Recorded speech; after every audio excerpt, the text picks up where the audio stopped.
કેમ છો ખેડૂત મિત્રો?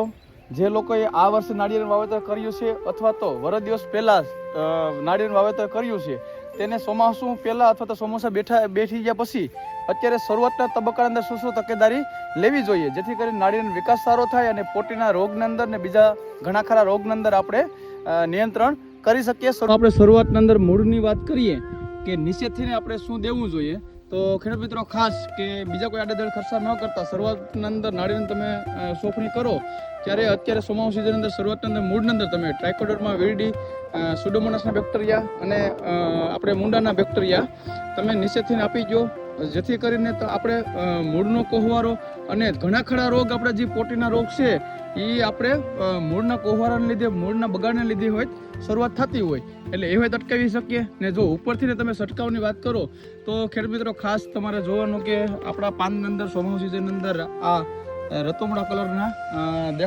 દેખાતા હોય છે, એટલે એના માટે તમે ખાસ એક કોપર ઓક્સીક્લોરાઇડ અથવા તો ટેબુકોનાઝોલ પ્લસ સલ્ફર આનો ઉપયોગ કરો. એની સાથે તમે લેમડા અને થાયોનું કોમ્બિનેશન છંટકાવનો ઉપયોગ કરો, જેથી કરીને આપણા જે પોટીની અંદર કોહવાઓની અંદર જે અમુક જીવાતનો પ્રશ્ન હોય છે એ હોય હળવો થઈ જાય અને ઉપરથી ફંગસનો પ્રશ્ન હોય તમારે હળવો થઈ જાય.